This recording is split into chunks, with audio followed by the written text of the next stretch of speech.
1, 2, 3, yeah!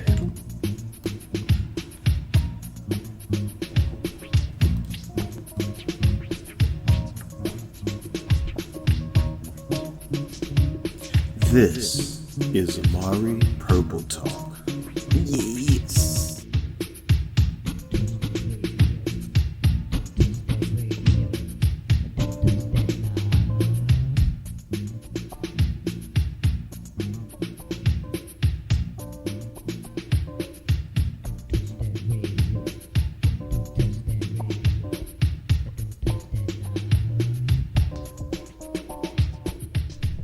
Welcome to episode 80 of Amari Purple Talk, a podcast where I share my thoughts on the Prince musical singularity.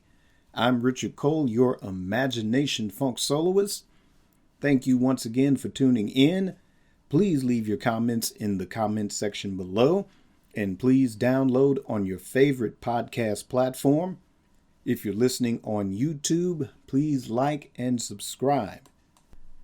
And please continue to send your questions or topic suggestions for Amari Purple Talk. And how you can do that is by clicking the link in the show notes below, either the website link for Amari Communications, or by following me on Twitter at RichardCole_now, using the hashtag Amari Purple Talk. And your topic or question just might be read in a future episode. And with that out of the way, let's get started. Right, it is March 1st, 2021, 3121. Sound familiar?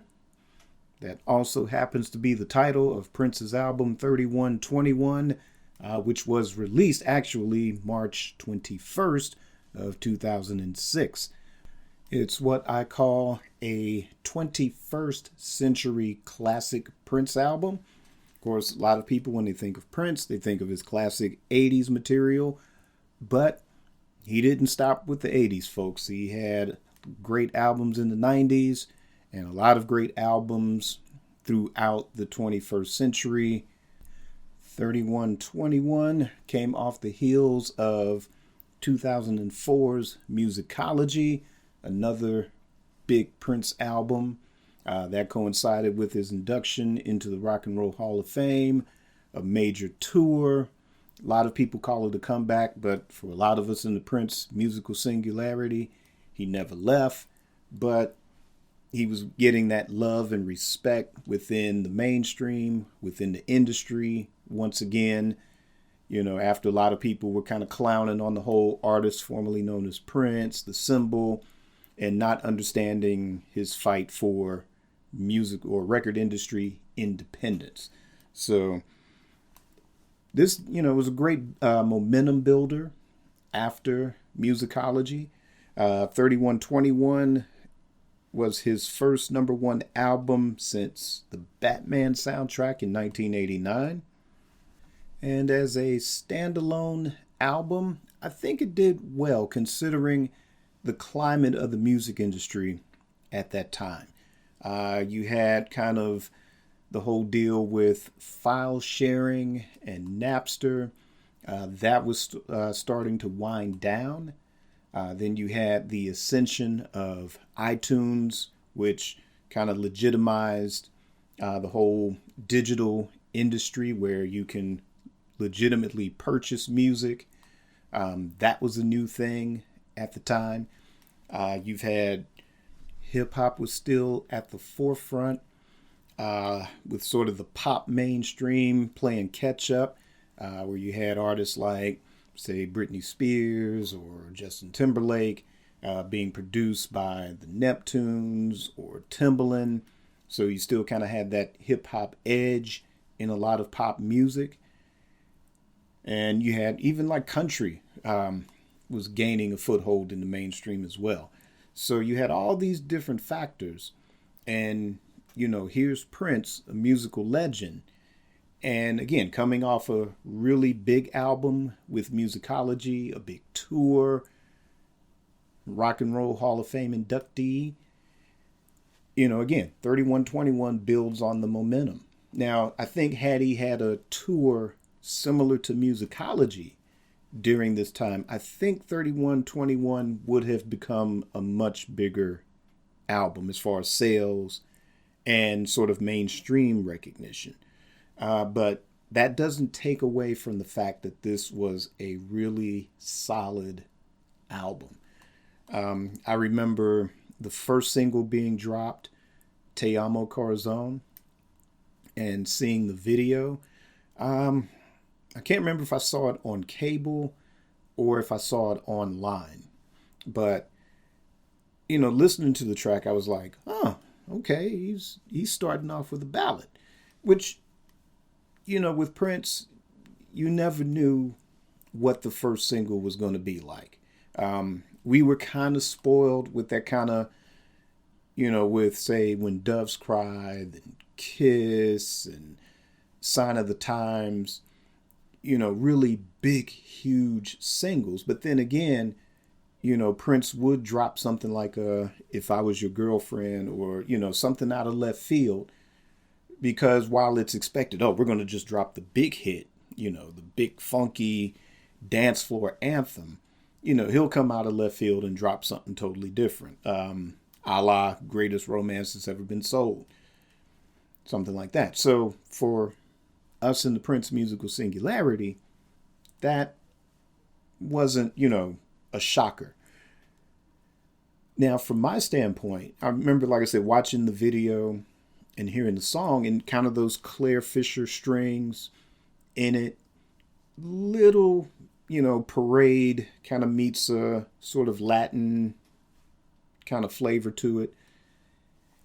And I'm like, okay, it's Prince, after a while, again, for me, Rainbow Children was, what an artist of Prince's stature at that age should have recorded. That was a strong album. You've had things like News, Expectation, a lot of different and varied stuff from the MPG Music Club. But as far as a mainstream success, this is like where, okay, cool, Prince is sort of finding his lane. He's doing what he wants to do, but holding on to those little elements that are very Prince-like or Prince-esque, whatever you want to call it. So I was like, okay, that's cool. So, new album. This is the first single, little mellow vibe, like the video. Cool. But when February of 2006 came around and the Black Sweat video premiered, I remember catching that on VH1 and was like, yeah, this is the track to me that I had been missing for the longest. And it's not to say that there wasn't funky stuff, in the previous years into the 21st century. But that, that was something huge. That was a Sign of the Times. That was a Kiss level. That was When Doves Cry level track for me.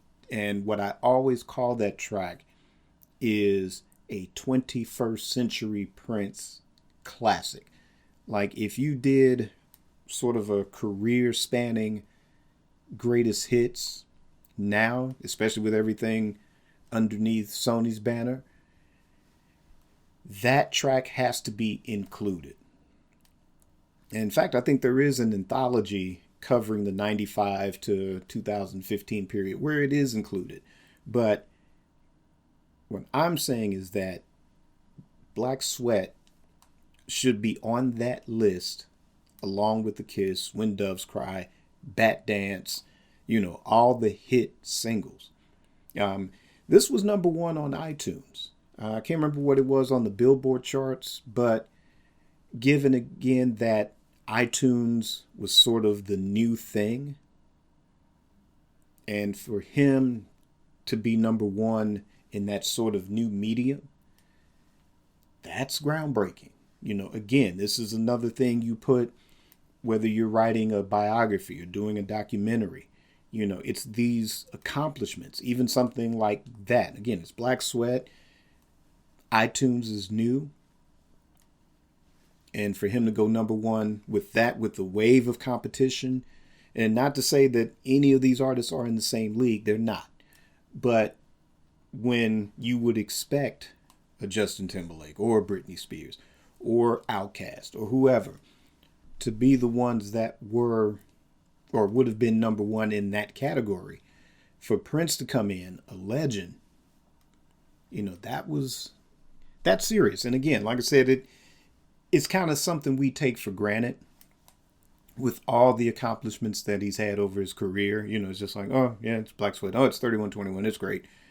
But I think that's the testament to just how many milestones there are in his career, where you have to you need about 20 years to just sit back and go, oh yeah, that did happen. That was great. Wow. He did that too. Wow. And this is what was going on. Oh yeah. Now, the MP3 thing. Yeah, that was a lot of controversy. Folks weren't getting paid. Artists weren't getting paid. Record companies weren't even getting paid. Now here's iTunes. Well, the record companies are getting made, but he's still making these moves on his terms. And, that's something else to look at too, where Musicology, that was a 1-album deal with Sony. 3121 was a 1-album deal with Universal. But the thing was, it was their job to put it in the stores. But Prince made all the cash, or the bulk of the cash, because he retained the ownership of the masters. That was a part of the battle that was going on throughout the 90s, the whole reason for the name change. And here he is enjoying that victory, even though the ownership of his classic Warner Brothers albums was still a long way off. This was still Prince proving the point of the importance of freedom and ownership. So again, where we kind of talk about Musicology, yeah, that was sort of the first, kind of, yeah, I told you so moment. But 3121 is that, look, I could do this again and again and again. So between Te Amo Carzone and Black Sweat, I was hyped for this record. Hyped. Also, before the release, Warner Brothers was teasing the Prince Ultimate compilation. And the selling point on that was the extended version of She's Always in My Hair, Let's Work. Just a lot of favorite B-sides, the extended versions of those. Extended version, not even the B-sides, but the extended version of Let's Go Crazy. So it looked like for a time, within the same month, we were going to get Prince Ultimate, which the first disc was a bunch, his hits.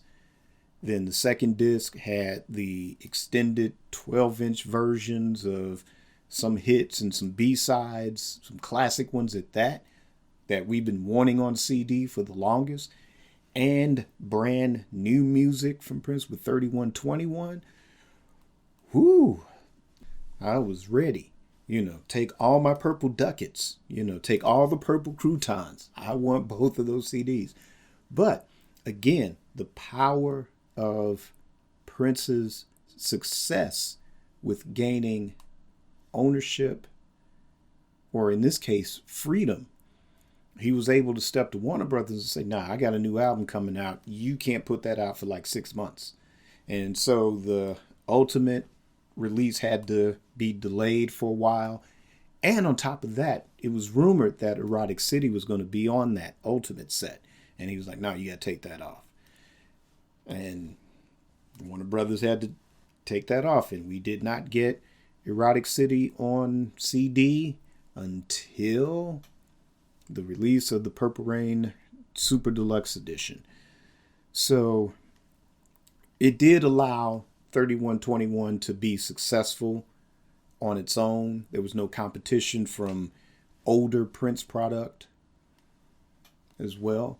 But like I said, the only downside was that there wasn't a major tour for this, at least not in the United States anyway. Again, I say if that happened, 3121 to me would have been a much bigger album in terms of mainstream success. But again, that doesn't take away from just how good this album actually is. For a lot of you, like I said, I enjoyed it, but musicology had a little bit more edge, not as far as sound or, themes or anything like that, but just as far as fondness. And I think it was just the fact of, all the hype before the album, the Rock and Roll Hall of Fame induction. What else is going to, the big simulcast from the opening night of the tour in LA. Remember going to the Regal Theater to catch that opening night simulcast. That was amazing. To get a free copy of Musicology when you bought a ticket to go see that. Then there was the tour itself, being a part of the NPG Music Club and chatting with a lot of people in the club and going, getting the preferred seating for the Musicology tour, second row. That was amazing. It was so I guess there was so much fondness. Even after, I listened to that for a long time. So I think as far as the fondness, I enjoyed that album a little bit more. But as the years progressed, I, really got into this album. But, when it came out on the 21st, I think it was after work, I went to Circuit City and got my copy and bumped it on the way home. And to me, again, it brought back those elements of a classic Prince album where the first 4 tracks grab you in such a way, and they could be, all 4 could be diverse, kind of similar to Sign of the Times, but they're so strong. It's like a 4-punch. So over the years, this album, it's where I kind of look at Musicology and 3121 now as sort of volume 1, volume 2, in a way. Again, where the first 4 tracks really grabbed you. The next 2, Incense and Candles and Love, they really kind of take you on that journey. With Incense and Candles, it's like, oh, Prince doing auto-tune? But it's so melodic, it works. It's not contrived. And it doesn't sound like anybody else that was doing auto-tune at that time. It's like Prince taking a stab at it, and it works. And the track Love works. That was one I bumped for a long, long time after getting this album. I love the lyrics to it. There was an acoustic version that had been circulating for a while. I have it on a CD somewhere. And I now like that version better than the actual album version. But hey, this comes on when I'm listening to the CD. I don't skip it. It's like, it's still funky, it's still got that vibe, for me driving around listening to it. So, it's still a good track. Like I said, I love the lyrics on it too. And, Satisfied, to me, that was sort of like On the Couch Part 2. And I'm kind of spoiled when it comes to Prince ballads, because it's like, you got to bring it like it's Do Me Baby or Adore or Scandalous or something like that, or even Call My Name. That was a pretty good ballad too. But I guess now, it's like he's kind of taking that stab at classic R&B, and that's okay. Again, it fits with the rest of the songs on the album. And like I said, now I can listen to it and enjoy it. Fury, to me, the standout was the Saturday Night Live appearance, with the orange speakers. When we did the Prince Twitter thread for that album, someone had pointed out that that was an homage to Jimi Hendrix. And, looking at it, I can see that. And yeah, it did. It kind of, took me back to like, yeah, that was the day, rockers kind of rocked those orange speakers. And yeah, it was more like watching Midnight Special or Don Kirshner's rock concert instead of watching Saturday Night Live. But yeah, that was a great performance. And I think that made me enjoy the track more after seeing that performance. And he also performed it again. It was the Brit Awards. I think he got like a lifetime achievement or some special award. I remember taping that, just like I taped as much as I could for musicology. Anything that was on cable concerning musicology, boom. I had the VCR ready. And same thing with a lot of the 3121 stuff. Not as much. And then I really wasn't able to catch everything as well. But I might still have that. So I might have to go look that up or dig that up. Plug in a VCR somewhere and revisit that. But Fury was also performed on that as well, if I wasn't mistaken. But yeah, it's a great performance. You also had Tamar, that was sort of the new protege. And there was supposed to have been a companion album, Milk and Honey, which was her album, which still to this day remains unreleased. But he was kind of building the momentum for her being featured with the band. And also on Saturday Night Live, the second performance was the performance of Beautiful, Loved, and Blessed. So he's sharing the spotlight. Like, hey, look at her. She's great. And she's going to have an album out too.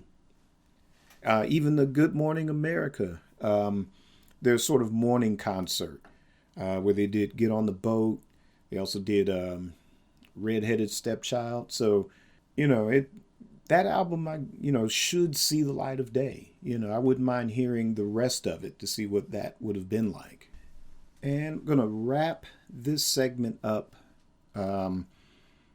with letting you guys know to check out the Prince Twitter thread. The moderators, DJ UMB and Edgar Cruz, they have a website called purplepix.net. And there they have archived the Prince Twitter thread for 3121. So if you want to get more background information on the origins of the album, the creation of the songs on that album, by all means check it out. My contribution to that thread was Black Sweat, so be sure to check that out as well. And I'll post the link in the show notes. And we're going to end that part of the celebration, and I'm going to move right along to our listener submissions of memories or thoughts or just a favorite song from 3121. And I had to pull from many different sources, Twitter, Facebook, an email suggestion here and there. And here we go. And we're going to start with at Julie McNamara 13. Thanks, of course, Julie McNamara 13 for sending in this submission. And Julie writes, love it from start to finish. And as for that divine voice at the beginning of 3121, how could you not? Yep, I definitely agree. Like I said, when I got that CD from Circuit City, took the wrapping paper off, put the CD in the CD player, and it was like, Camille's back? oh, okay. Prince ain't playing. And, to later read the liner notes and seeing Michael Bland and Sonny Thompson as part of the rhythm section for that track, yeah, I was like, this is going to be a favorite. And it's a darn good album opener. That era of the NPG with Michael Bland, Sonny, Morris Hayes, Tommy Barbarella, Maite, just that kind of stripped down lineup. That is one of my favorite NPG lineup, hands down. That lineup to me can definitely go toe to toe with the original time. I said it. I also love the Indigo Nights, the live version of it as well. So by all means, if you get a chance, check that version out. It is just as funky live as it is a studio track. All right, and now we're going to move on to at Consultus 3. And Consultus 3 writes, love the complete LP. Faves are Lolita, Black Sweat, and Te Amo Corazon. Yeah, like I said, that sort of 4-track onslaught, to me, that's the makings of a great album. When, the first 4 songs take you on such a journey, and then you still have the rest of the album to go. And then those songs continue to take you on a journey. Highs, lows, and I mean, the lows aren't like deadpan or boring lows, just that kind of the peaks and valleys of, great funky tracks, mellow out with a few ballads or something, and then pick you right back up or bring you right back down and mellow you out again. That is a great album. And again, this album should get the respect of a lot of, same breath as a lot of classic Prince albums. It can stand alongside a Controversy. It can stand alongside of an Around the World in a Day. It is just as good. 21st Century Prince is just as good as 20th Century Prince. Yeah, so thank you, at Consultus, for sending that in. And next we have Mr. Coco, who writes, one of my all-time favorite Prince albums. Not a bad song on it. More proof that Prince never lost his genius. Not by a long shot. Definitely. Again, like I said, a 21st century classic Prince album. And again, when you check out the Prince Twitter thread and, just read a lot of the stories, very inspirational album as well. And what I mean is that, great songs are born out of just pure inspiration. To me, I don't think that there's a knockoff, like Mr. Coco says, not a bad song on it. And I do believe that there are no knockoffs. Like, yeah, I'm Prince, I'm great, I can just write this in my sleep here. I don't think that's the case. Again, a lot of the stories, like, Lolita, for one, Te Amo Corazon, definitely check out the stories behind those tracks. You also have The Dance. Check out that story as well. Even, Theory or The Word. Again, just divine, just divine inspiration, just pure inspiration. So yeah, definitely not a bad song on it. So thanks, Mr. Coco, for sending that in. All right, so next up we have at Tavaya. And Tavaya writes, I cannot believe we are going to actually live 3121 and there is no in-person celebration. Makes me sad. And let's see, I'm assuming that meaning no in-person celebration, meaning no Prince. There is something that is going on at Paisley Park in celebration of 3121 or March 1st, 21 or 2021. But the fact that there is no Prince physically here to celebrate that, I don't think that he would if he was here. You know, we'd be jamming to some new album, or who knows, maybe he would have, made a surprise appearance at D'Angelo's Verses if he was still here. That's what I would have wanted. I mean, for me, I would trade this podcast and everything that the estate has released in order to have him here in real time. New music, especially with everything that's been going on, there's no telling what that would have inspired. There's not even an alternate universe that I could possibly imagine to what that music would have done. That definitely, in my opinion, would have transcended anything that's, classic 80s, even this album we're talking about now, anything. It might have, this might have taken him to another level. Who knows? But, again, I agree. It is a sad occasion, but as part of the Prince musical singularity, we're here for each other. We're all still, years later, dealing with the fact that he was just taken out of the picture like that. And that's what we're dealing with. The spirit still lives on, and there's a wealth of music to celebrate.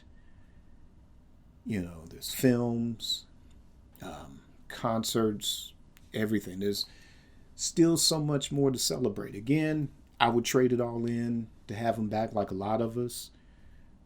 But I do think that the good spirit that is generated by whoever's podcast, the music that the estate has released, I think it does generate happy memories.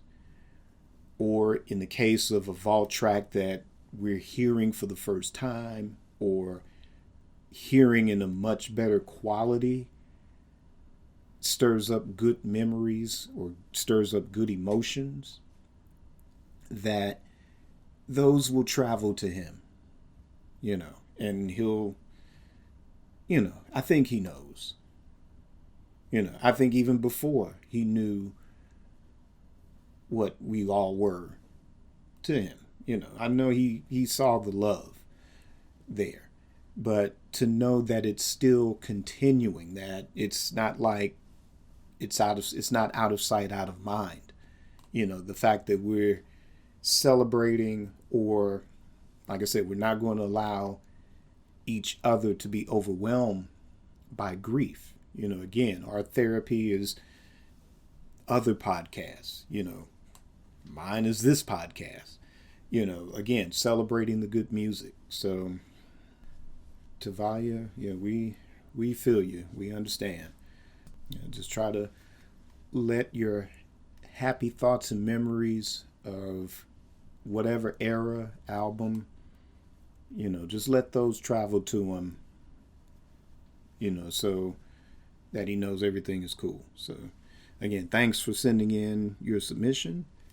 And next we have Stephanie Mills, who writes, for Monday, 3121, or March 1st, 2021, in celebration of 3121, my favorite was the live performance of Fury on SNL, and my favorite songs on the album are Black Sweat. Also like the video and the dance. Yeah, and thanks, Stephanie, for submitting that topic in. And yeah, Black Sweat, again, classic 21st century Prince. And again, I mentioned it in the same breath as When Doves Cry, with Kiss, or Controversy. you name it. I mean, it's a very strong single. Again, a little lost in the shuffle, but the times were changing. The way music was being presented was changing. But bet you any money if that track had dropped somewhere in the mid to late 90s, even around 2000 to say 2002, oh yeah, that would have been number one for weeks. 3121 would have been number one for weeks and would have been platinum or multi-platinum. But again, doesn't take away from how strong that album was. It's just that, again, there are a lot of great albums that get lost in the shuffle, especially when things in the music industry changes. Or it could be a record company and, certain A&R people switch and the emphasis isn't on a particular album, it shifts to something else. Doesn't mean the album was bad. It's just that it just didn't get the promotion dollars that it needed. And again, I think that had Prince toured the US, I think that would have changed the momentum for 3121. I think it would have held on to the top spot a lot longer. And as for the video, yeah, love the video. Yeah, didn't need a big production budget. It's Prince with a dancer and a DJ, and that's all you need. And I loved it. Again, check out my Twitter thread contribution for the track Black Sweat, and you will see my absolute love for this song and for the video. But definitely with DJ Rashida with the turntables, with the Eye of Haru. I am a sort of a student of the Shitout Neter myself. And just seeing the Eye of Haru, oh, that was it. That had me open right there. That was it. You had me at the Eye of Haru right there. So, yeah, damn good video. Great track. The performance of Fury on Saturday Night Live. To me, yeah, you hear a lot of people talking about that now, within the Prince musical singularity. Like, a lot of people are pointing that out. It's like, oh, yeah, that was the moment. It's like, whenever the Beatles were on Ed Sullivan or something, or whoever live TV show and performing live, it's like, oh, that's starting to become a moment, 20 some odd years later, practically. That's starting to stand out in the memory of a lot of Prince fans, and especially fans of this album. But yeah, I definitely enjoyed it. It heightened my enjoyment of the track quite a bit. And I always enjoy catching it whenever, if I can pull it up on YouTube. Again, that was one of those that I did tape on VHS. I just need the VCR to plug in someplace and watch it. But the tape is sitting around collecting dust somewhere.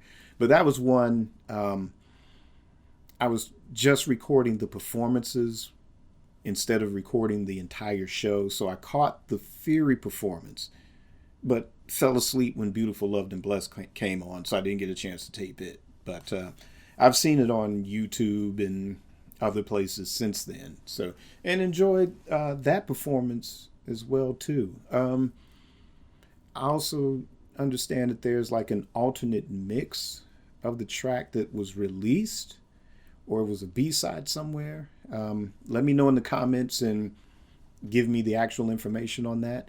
But yeah, I enjoyed the live performance on Saturday Night Live. Maybe a little bit better than the studio version, a bit.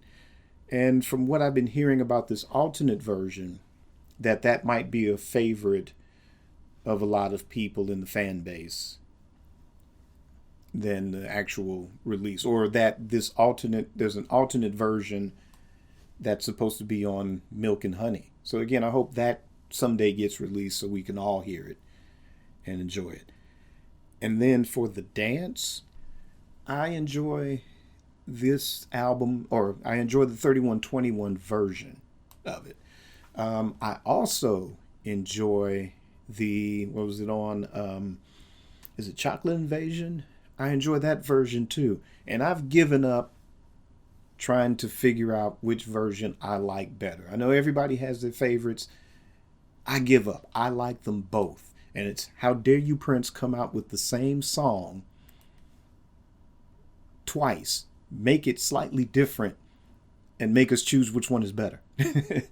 So, it's like when I listen to 3121, I love that version. When I listen to the Chocolate Invasion, I love that version. So I just give up. I quit. I give up. It's the dance. It's great. Listen to it regardless of which album it's on. It's still great. And next we have Mary Ergos Green, who writes, Monday is my birthday. Well, happy birthday, Mary. Actually, March is my birthday month. It's the 18th, but you get to celebrate 3121, and you get to celebrate it with a very great album. So hope you'll be bumping that entire album on your birthday, and have it be as much fun as 3121 itself. And there's another birthday shout out to Yvonne Elder, who writes, it's my birthday. I think I'll jam to Prince all day. Yep, that is on the to-do list. Must play Prince all day. And again, whether you're celebrating with 3121, the album, and other Prince albums all day, just keep it purple and on the one. And let's see, next there's Tracy Kirkland, who writes, I'll listen to The Dance on repeat. Love that song. Yeah, again, like I said, I've given up on choosing which version, but since it's 3121, that is going to be the favorite version for the celebration of 3121. We also have Jason Black, who writes, thanks for the reminder. I plan to pull that out and bump it. Yeah. And for me, before I was asked to participate in the Twitter thread, it was an album that, yeah, again, like I said, I didn't spend a lot of time with it pretty much since it had been released. Like I said, when I got it, like I said, it stayed in the car in some way, shape, or form, whether I made a copy of it later and just kept the CD at home. But it was on heavy rotation. Like I said, those first 4 songs, or if I did revisit it, it would be to revisit those first 4 songs and then just kind of let the rest of the album kind of go for a while and move on to something else. But, just participating in the Twitter thread and then reading the stories about how, each of the songs were crafted and a lot of the thoughts and opinions behind the songs. Music is subjective. So a lot of times what I might like, you might not like, and vice versa. But what I also enjoy is living an experience through someone else's eyes or ears. And where, if it's a song that, whether I like it or not like it, there are a lot of cases where there's somebody that likes the song even more, and it's what they're getting out of it, then I'm like, oh, okay, well, I can see that. And sometimes it's like, well, okay, I can see why they enjoy it. I still might not enjoy it. Or it's like, oh, I see what they enjoy about that. Okay, well, let me listen to that again. Oh, yeah, I didn't notice that. Okay, so the drums are doing this, or the singers are doing this, or that film is doing whatever. But yeah, so yeah, I had to pull it out again and listen, and was like, yeah, okay, that song was great. And oh, this was the story behind that one.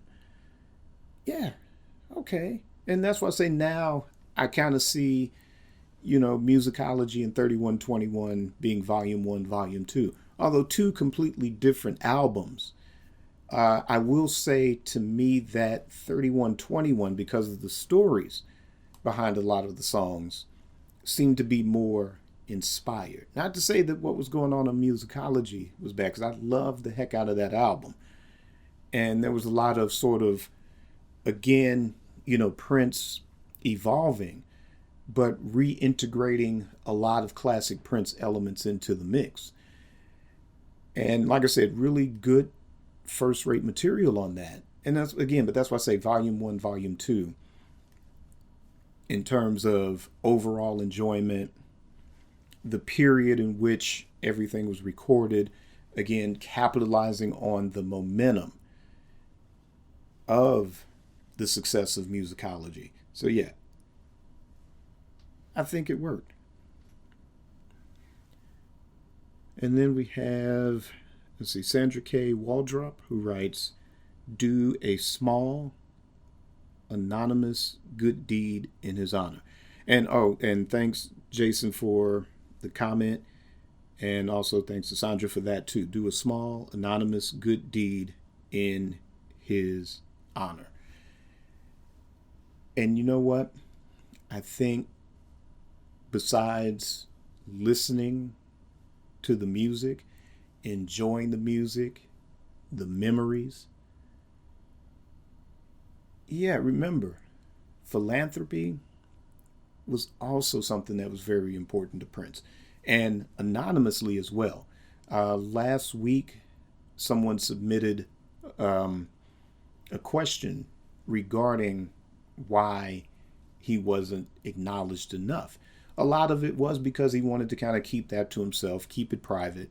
It's nobody else's business. And then, two, if it did get out, then the court of public opinion, while a lot of us would say, oh, yeah, that's great. Oh, he's supporting this cause, that cause, whatever. Then there are other people that are just a little bit more cynical about it. But not only was teaching the importance of freedom and ownership, just being funky, there were speeches where he also said, hey, it's about who you help.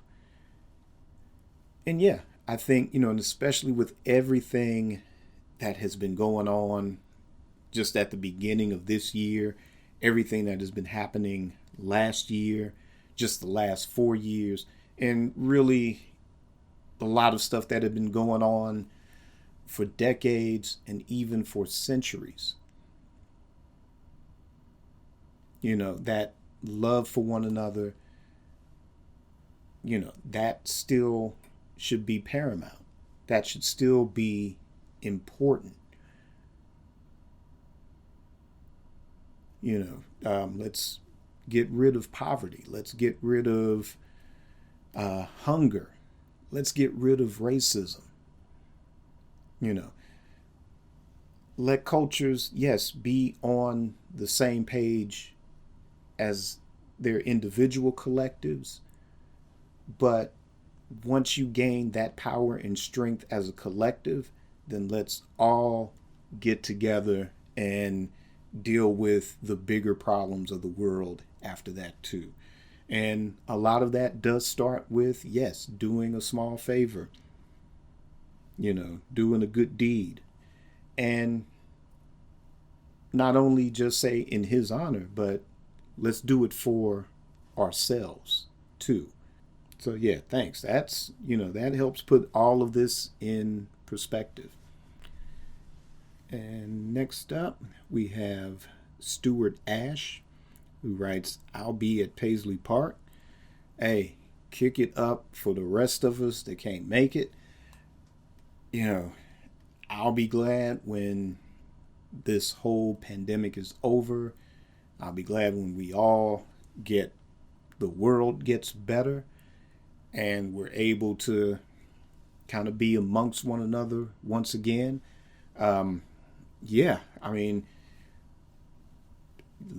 Once that's done, who knows, maybe next year after, a couple of years, whatever, they'll start to have celebrations again. I'll have to show up. Celebrate with the people. So definitely, yep, celebrate it for us as well. We'll be there in spirit, brother. And then next we have Meester. We have Meester Mike. And Meester Mike writes, play those numbers on the Daily 4 Lotto. Yeah, that's not a bad idea. I might just have to go and get me a ticket myself. Yeah, all right. Yeah, that's a good idea. So, any winners, please, kick Mr. Mike down a little bit, a few dollars for coming up with the idea.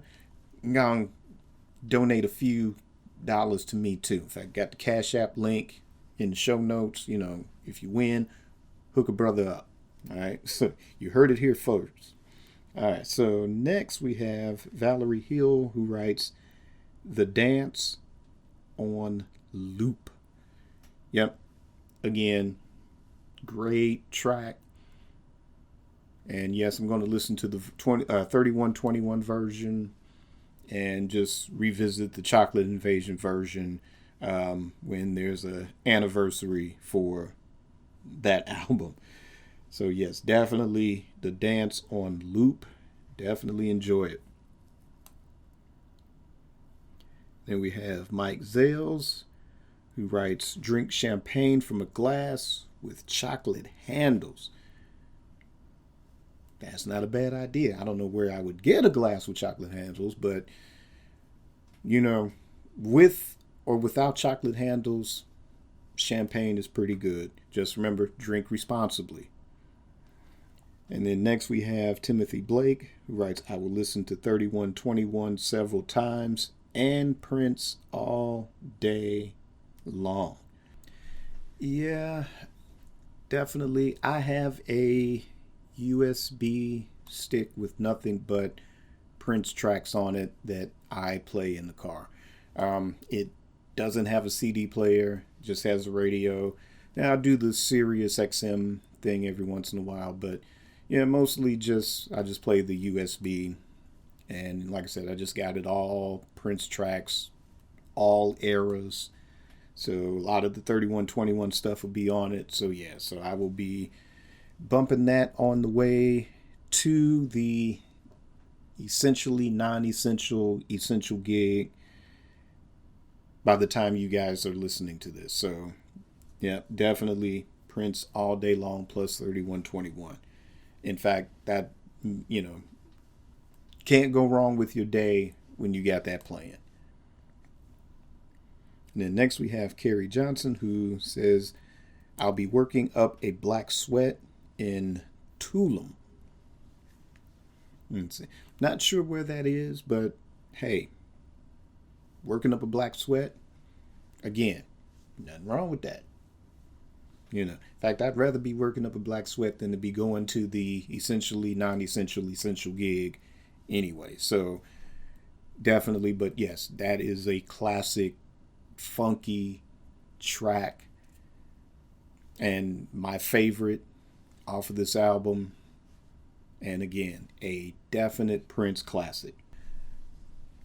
All right, so we still got a little ways to go. Got a few more to read before we wrap it all up. There's Mac Funk, who on Facebook, on one of the Prince pages, had posted a photograph of Prince when he was on the basketball team in high school, and pointed out that the players behind him, there's two that are standing right next to each other. And one, his jersey number is 31, and the guy next to him, his jersey number is 21. Coincidence? I wonder. Or holy symmetry, Batman. So yeah, so definitely check out, Google search the, Prince in high school, his basketball team, and definitely check that out. And let's see, next up we have Teresa Lynn George, who I guess actually originally wanted to submit some pictures, but since I'm not equipped to do a live show or, do all the fancy video transitions and things like that, but did state that she was at all three, and I'm assuming the 3121 house parties when he rented the house and the address was 3121. So, wow, that would have been amazing to attend. Again, check the Twitter thread. I think one of the contributors had some photos from some of those house parties. Or actually, I tell you what, even one better is the photo book, Prince, A Private View by Afshin Shahidi. He was Prince's photographer for a number of years and was definitely present during the 3121 era. There are photographs from some of those house parties in that book, if I remember. Don't have it close to me, so I can't verify it, but definitely check that out for sure. And next we have Nicole Hill, who writes, I'll be listening just like when 319 comes. And March 19th. So everyone jammed the song 319 from the Gold Experience, in which quite a number of episodes of Amari Purple Talk have been championing the possibility of reissuing that, or somehow getting that ridiculous lawsuit with The Most Beautiful Girl in the World, getting that stupid lawsuit resolved so we can have that album reissued in its original form, or somehow have that era documented in a box set somehow. But that's another episode for another day. Next up we have at Press Rewind Pod. What's up, Press Rewind Pod? Yeah, at Press Rewind Podcast or Prince Lyrics Podcast. Definitely check that show out. Actually, I think I'm supposed to be on it sometime this month. Let me know what the date is for that, and that way I'll know to be ready to make the appearance. But at Press Rewind Pod writes, there are a lot of great songs on this album, which is probably my fave of his 2000s releases. I would say my favorite is Fury, but the title track and the dance are stellar as well. So thanks at Press Rewind Pod for sending that in. And yes, definitely, again, a classic 21st century album. Again, Fury, great rock track, great solid guitar playing. To me, especially with the Saturday Night Live version, probably among the best guitar solo performances by Prince.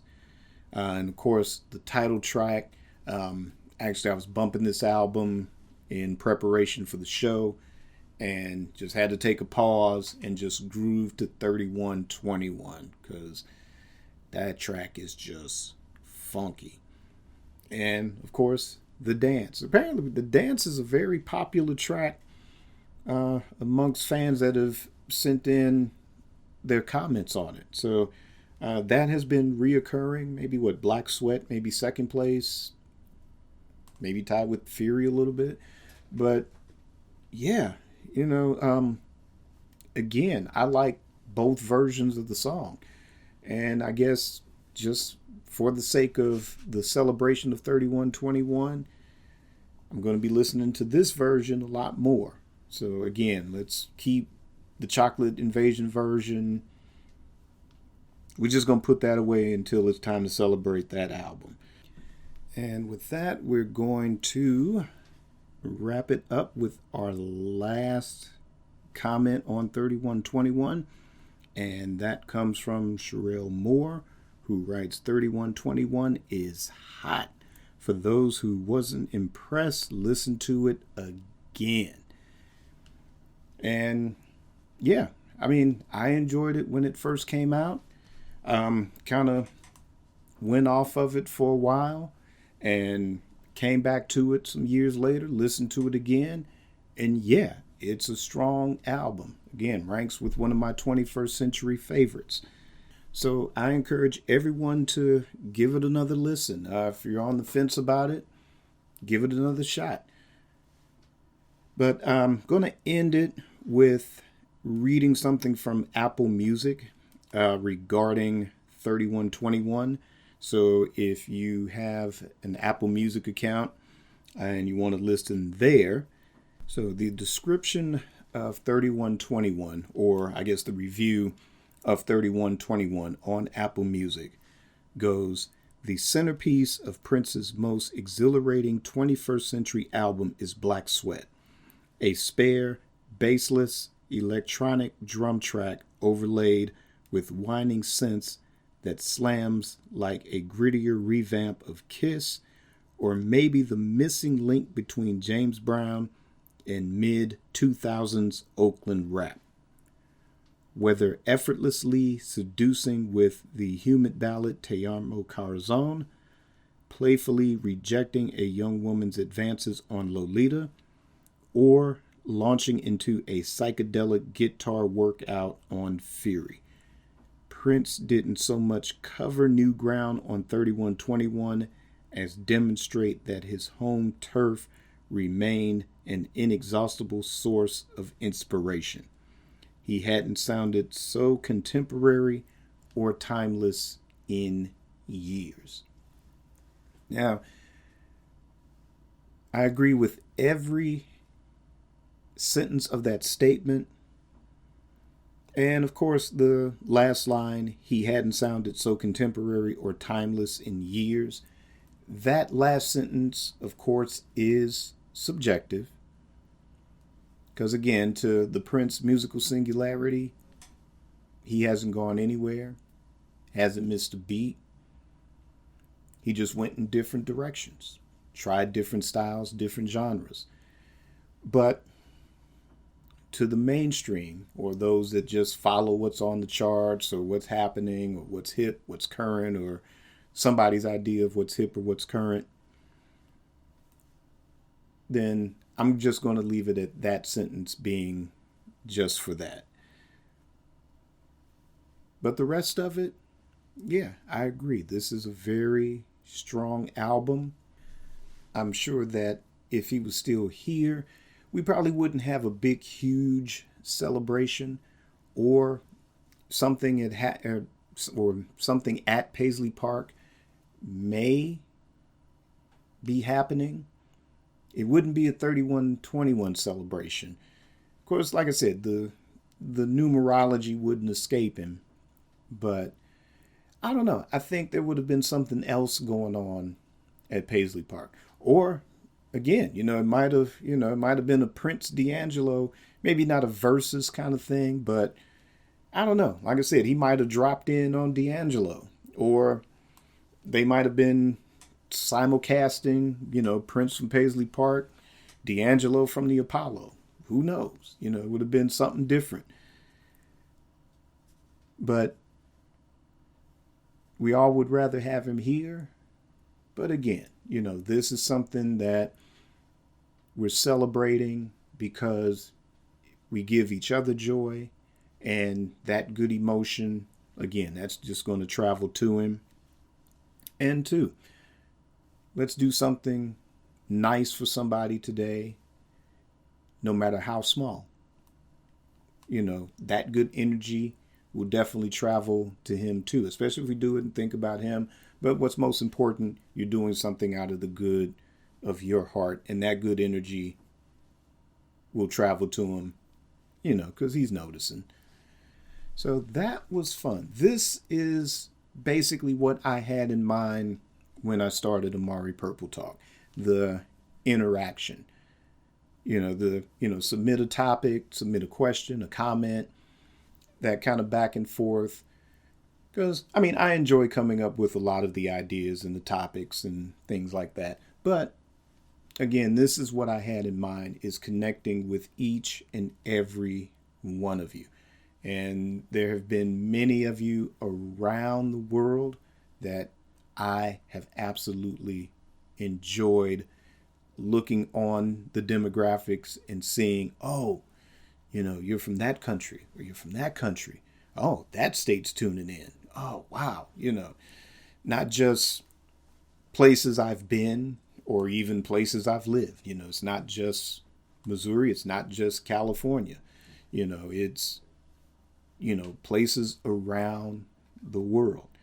So definitely thank you for all of your comments and your favorite songs. Also thank everyone for, previous episodes, for their topic submissions. Definitely let's keep that going. Thank you for sharing your time by listening to this episode.